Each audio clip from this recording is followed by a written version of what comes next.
샬롬 샬롬 샬롬 샬롬 샬롬. 하나님 사랑합니다. 여러분 주 안에서 사랑합니다.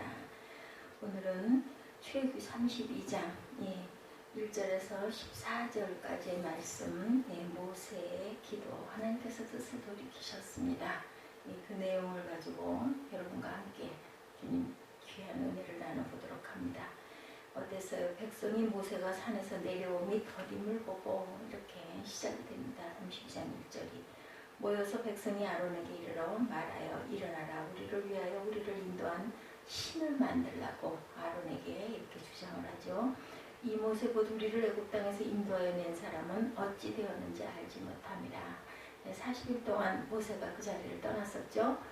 하나님에게 시내산에 가서 언약 그 돌판을, 십계명의 돌판을 받아오는 그러한 그 상황이었습니다. 아론이 그들에게 이르되 너희 아내와 자녀의 귀에서 금고리를 빼어 내게로 가져오라. 모든 백성이 그 귀에서 금고리를 빼어 아론에게로 가져가매 아론이 그들의 손에서 금고리를 받아 부어서 조각칼로 새겨 송아지 형상을 만드니 그들이 말하되 이스라엘아, 이는 너희를 애굽 땅에서 인도해낸 너희의 신이로다 하는지라. 이제 금송아지를 또한 만듭니다. 애굽에서의 그 우상 섬기던 그 버릇이 다시 또 나오는 거죠. 아론이 보고 그 앞에 제단을 쌓고 이 아론 공포하여 이르되 내일은 야훼의 절이니라 하니 이튿날에 그들이 일찍 일어나 번제를 드리며 화목제를 드리고 애굽 땅에서 인도해낸 내 백성이 부패하였도다. 이것을 벌써 하나님께서는 아시고 네 백성이 부패했다, 내 백성이라고 얘기합니다. 모세에게. 그들이 내가 그들에게 명령한 길을 속히 떠나 자기를 위하여 송아지를 부어 만들고 그것을 예비하며 그것에게 제물을 드리며 말하기를 이스라엘에는 너희를 애굽 땅에서 인도해낸 너희 신이라 하였도다. 하나님께서 아시고 이렇게 말씀하시죠. 그들이 그 금송아지에게 절하고 번제를 드리고 화목제를 드리고 그리고 뛰어놀죠. 먹고 마시고 뛰어놀았다라고 이렇게 되어 있습니다. 야훼께서 모세에게 또 이르시되 이 백성을 보니 목이 뻣뻣한 백성이로다. 겸손치가 못하고 아주 교만하다라는 말씀을 합니다. 그런즉 내가 하는 대로 두라. 내가 그들에게 진노하여 그들을 진멸하고 너를 큰 나라가 되게 하리라. 그들을 다 없애버리고 모세야, 너에게 내가 큰 나라가 되도록 그렇게 이렇게 해주겠다라고 말씀하죠. 모세가 그의 하나님 야훼께 구하여 이르되 야훼여, 어찌하여 그 큰 권능과 강한 손으로 애굽 땅에서 인도해 내신 주의 백성에게 진노하시나이까. 어찌하여 애굽 사람들이 이르기를 야훼가 자기 백성을 산에서 죽이고 진멸해서 진멸하리는 악한 의도로 인도해 내었다고 말하게 하려 하시나이까. 그들을 인도해 내서 이 광야에서 죽게 하시면 하나님께서 하나님의 영광이 가려집니다. 이렇게 기도를 하는 거죠. 주의 맹렬한 노를 그치시고 뜻을 돌이켜서 여기서 내 백성이라고 하나님께서 말씀하시는데 거기에 주의 백성에게 화를 내시나이까 이렇게 돌려서 기도합니다. 주의 종 아브라함과 이삭과 이스라엘을 기억하소서. 주께서 그들을 위하여 주를 가리켜 맹세 이르시기를 내가 너희의 자손을 하늘의 별처럼 많게 하고 내가 허락한 이 온 땅을 너희 자손에게 주어 영원한 기업이 되게 하리라 하셨나이다. 이렇게 맹세하지 아니하셨습니까? 뜻을 돌이키소서. 야훼께서 이 말에 할 말을 이루신 거예요. 뜻을 돌이키사 화를 그 백성에게 내리지 아니하시니라. 오늘 내용 1절에서 14절입니다. 이스라엘 백성들은 이미 십계명과 계약법전을 사이에 두고 하나님과 계약을 체결하였죠. 하나님과 만날 성막의 제작 방법에 대한 자세한 지시를 모세는 시내산에 올라가서 받은 거예요. 대제사장의 의복과 위임식도 이렇게 설명을 받았습니다. 하나님의 말씀과 하나님의 위엄이 지배하고 있는데, 그렇다면 이에 상응하는 어떤 모범적인 행동이 기도되던 때였는데 그들은 40일을 채 못 넘기고 악한 죄에 그만 빠지고 만 내용이죠. 오늘 본문이 우상숭배의 죄악이죠. 우상숭배는 하나님이 가장 싫어하는 그러한 죄이고 십계명의 가장 중심적인 계명의 위배입니다. 8절에서 하나님은 내가 그들에게 명령하기를 속히 떠났다고 허탄하다라고 말씀을 하죠. 전혀 예상치 않게 사건이 일어납니다. 이 장면은 마치 창세기 3장의 타락 사건을 연상하게 하죠. 하나님이 아름다운 창조 세계를 만드시고 에덴 동산도 창설하시고 모든 것들이 다 보기에 좋았더라고 했던 그때 여세바로 이어진 사건은 아담과 하와로 인하여 뱀으로 인하여 선악과를 그만 따먹어버리는 사건이 나타납니다. 이런 타락, 이것은 곧바로 이어진 사건은 선악과를 따먹는 사건이었는데 에덴의 행복은 너무너무도 짧았습니다. 이렇게 인간의 고질적인 실패를 보여주죠. 그런데 한편 이해가 가는 것은 이스라엘 백성들은 애국 땅에서 우상을 섬기는 것이 습성이 된 사람들이었고 이 습관을 바꾸기가 쉽지 않았다. 그 악한 우리 안에 있는 그 타고난 그 근성이죠. 우리 내부에 있는 그러한 악이 일어난 겁니다. 모세도 안 보이고 하나님도 보이지 않자 그들은 쉽게 우상을 숭배합니다. 어떤 신에게 절하고 싶어지는 거죠. 두려운 겁니다. 죄의 근성입니다. 우상을 섬기는 것이 그들이 생각하는 하나님 사랑이었죠. 습관이라는 것은 정말 고질적이고 잘 바뀌지 않는 악한 근성이다. 이스라엘 백성들은 악습을 바꾸기 위해서 광야 40년의 시간을 보내야 했습니다. 무려 수백 년간의 실패 끝에 유대교에 이르러 완전히 근절할 수가 있었던 거죠. 모세가 없으므로 이렇게 시작이 됩니다. 1절에 이들이 악한 습관으로 들어간 이유는 모세가 없었기 때문이다. 모세가 산에서 내려오니 더딤을 보고 안 내려오니까 40일이라는 날짜가 짧은 날은 아니에요. 그죠? 하루하루 기다리는 사람들에게는 이 모세고 우리를 애굽에서 인도해 낸 사람은 어찌 되었는지 알지 못함이라. 지도자의 부재가 이들을 두렵게 한 거예요. 산위 하나님께서 백성 중에 계실 성막 식양을 계시하는 동안 산 아래에 있는 백성들은 새 신을 그들 중에 둘 계획에 착수합니다. 모세가 산에 올라간 후 40일이 거의 다 될 무렵이죠. 24장 18절에 백성이 모세가 산에서 내려오니 더딤을 보고 아론에게 이야기하였습니다. 일어나라 우리를 인도할 신을 우리를 위하여 만들라. 이 모세가 우리를 애굽 땅에서 인도해낸 사람은 어찌 되었는지 알지 못함이라. 모세 하나님에 대한 마음의 태도가 묻어나는 말입니다. 대책 없이 애굽 땅에서 끌어내놓고 이제 어디론가 사라져버려 신뢰 못할 사람이다. 모세는 이렇게 백성들이 멸시를 했고 애굽에서 구속된 사건에 언급조차 하지 않으므로 구속자 야훼를 멸시합니다. 그들은 참신한 신을 만들어 새로운 인도자로 삼고자 하죠. 모세가 조금만 일찍 내려왔으면 이런 일이 없었을 것이라며 안타까워할 일이 아니고 모세의 지각이 문제의 본질은 아니었다. 인내할 수 없는 신뢰심 부족이 진정한 문제입니다. 믿음으로 인내할 상황에 그들은 신앙의 바닥을 드러내고 맙니다. 그날도 하늘에서 여호와의 인도하심을 상징하는 구름 기둥은 떠 있었을 것이고 하나님의 공급하심을 상징하는 만나로 아마 그들은 밥을 먹었을 것입니다. 그런데도 그들은 야훼를 신뢰하는 신앙으로 인내하지를 못하고 구속의 은혜가 마음 깊이 뿌리내리지 않았던 것이죠. 얕은 신앙이라 금세 감사를 잃고 우상 숭배에 빠져버립니다. 로마서 1장 21절에서 23절에도 증거하죠. 신앙이 얕아서 지도자가 없자 신속하게 옛삶으로 돌아갑니다.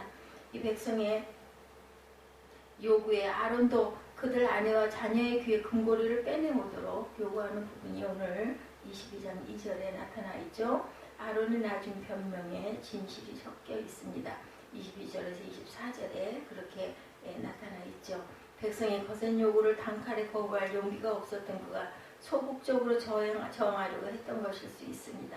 제작 비용의 부담을 느끼게 해서 우상 제작을 단념하려고 했을 수도 있었을 것이고 그렇지만 아론의 저항은 힘이 없었습니다.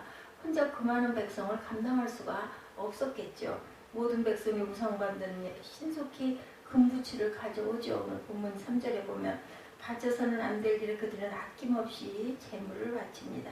이러한 재물 씀씀이에 그들의 부패가 가치관이 반영되죠. 우리를 인도한 신을 요구한 백성에게 아론이 너희를 애굽 땅에서 인도하여낸 너희 신을 만들어준 점에서도 타협의 흔적이 있다. 아론은 새로운 신을 만드는 대신에 야훼를 볼 수 있는 송아지 형상에 담아냈습니다. 소 형상의 우상이 많았던 애굽의 추억을 떠올리면 친근하게 느낄 수 있는 형상이었을 것입니다. 아론은 이 형상 앞에 단을 쌓고 다음 날을 야훼의 절일로 선포를 합니다. 5절에 송아지의 절이라고 하지 않은 것도 야훼를 버리지 않으면서 백성의 요구를 채워주려는 타협, 아론의 타협이다. 그래서 우리가 하나님께 그 제단을 쌓고 하나님께 예배하면서도 우리 그 하나님의 그런 그 종들이 사람과의 타협을 하는 이런 모습이 드러나죠. 이튿날 백성은 일찍 일어나 번제를 드리고 화목제를 드리고 앉아서 먹고 마시며 일어나서 뛰놀았다라고 6절에 증거하죠. 사람이 구별할 절이래 사람이 만든 형상 앞에서 나름대로 예배를 합니다. 음란한 신전 축제를 모방했을 제막식에 참여하려고 그들은 새벽부터 부지런히 준비했을 겁니다. 예, 이스라엘 백성은 은혜 충만한 예배를 드렸다고 그들은 아마 자위했을지도 모르겠죠. 그날의 예배는 청중에게 깊은 만족과 기쁨을 주어서 자원하는 예물과 열광적 반응을 이끌어냈기 때문입니다. 하지만 성경은 이 예배를 마귀를 숭배했던 우상 숭배라고 신명기 32장 17절, 고린도전서 10장 7절에도 말씀합니다. 내가 애굽 땅에서 인도하여낸 내 백성이 부패하였도다. 하나님께서도 이렇게 말씀을 하시죠. 7절에 보면 애굽 땅에서 인도해낸 내 백성이 부패했다라고 말씀합니다. 애굽 땅에서 인도해낸 사람을 모세라 했던 백성의 말에 따라 야훼께서는 그들을 모세의 백성이라고 하셨고 구속자를 무시해버렸던 그들의 생각을 따라 하나님과는 상관없는 백성으로 하나님께서는 이렇게 말씀해 버리십니다. 그들이 내가 그들에게 명한 길을 속히 떠나 자기를 위하여 송아지를 부어 만들고 그것을 숭배하여 그것에게 생애를 드리며 말하기를 애굽 땅에서 인도해낸 너희 신이라 하였도다. 8절이죠. 송아지를 야훼로 여긴 것은 야훼를 송아지로 여기는 것과 같은 모욕입니다. 야훼께서는 그날의 예배자들도 목이 곧은 백성이라고 정죄를 하시죠. 9절에 그리고 내가 그들에게 진노하여 그들을 진멸하고 너로 큰 나라가 되게 하리라고 이렇게 말씀을 하십니다. 수많은 사람이 큰 기쁨과 만족을 얻었어도 야훼께서 보실 때 부패한 예배가 있고 열정을 다해 헌신해도 야훼의 저주를 받아 마땅한 예배자들이 있다는 것을 오늘 본문을 통해서 우리는 깊이 깨달아야겠습니다. 야훼의 진노는 순간적인 분노 폭발이 아니라 언약에 기록된 대로 저주를 집행하시는 신실한 공의를 표현하시고 계시죠. 예, 나대로 하게 하라. 10절에 전반에 그렇게 나타나 있죠. 내가 하는 대로 들어 내가 그들에게 진노하며 그들을 진멸하고 너를 큰 나라가 되게 하리라. 그들은 다 진멸해버리고 내가 너를 다시 큰 나라가 되도록 내가 해주마. 중보자 모세의 처제 이제 어떻게 해야 될 것인가. 비유하자면 신랑이 실혼증과 기우들을 준비하는 동안 혼인문서를 공적인 장소에 두기도 전에 신부가 그만 마음이 변한 거예요. 바람이 나버렸어요. 그죠? 모세는 먼저 야훼께서 내 백성이라 하셨던 단어를 그대로 되돌려 당신의 백성이라고 이렇게 11절에 표현합니다.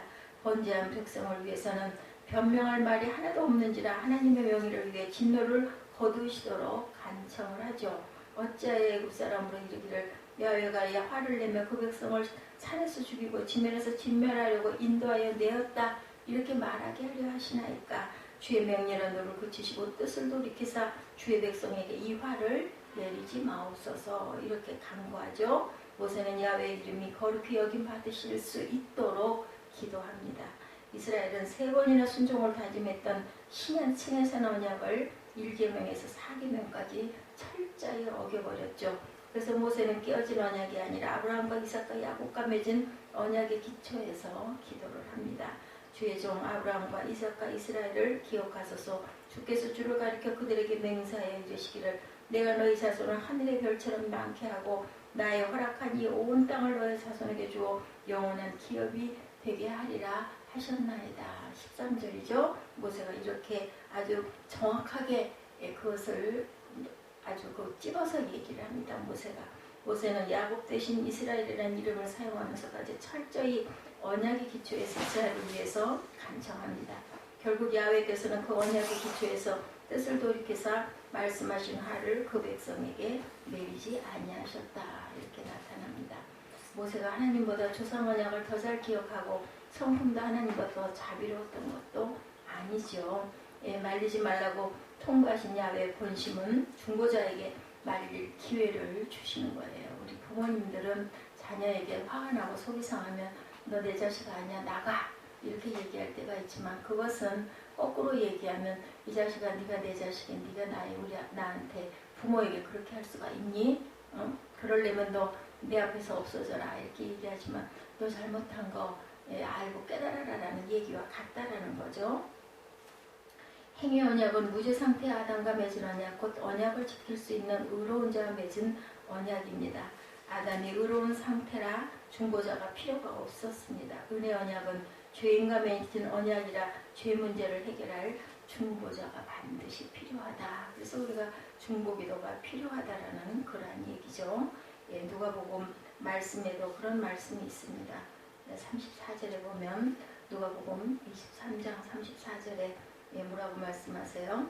이에 예수께서 이르시되 아버지 저들을 사하여 주옵소서 자기들이 하는 것을 알지 못함이니이다 하시더라. 그들이 그의 옷을 나눠 제비를 뽑아서 이렇게 나타납니다.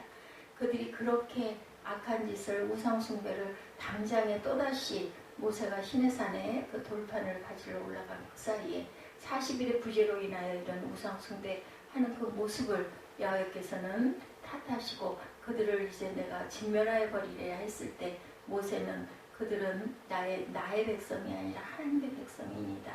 이런 중보기도를 통해서 다시 하나님께서 뜻을 돌이키시는 그런 말씀이 오늘 본문 32장 1절에서 14절입니다.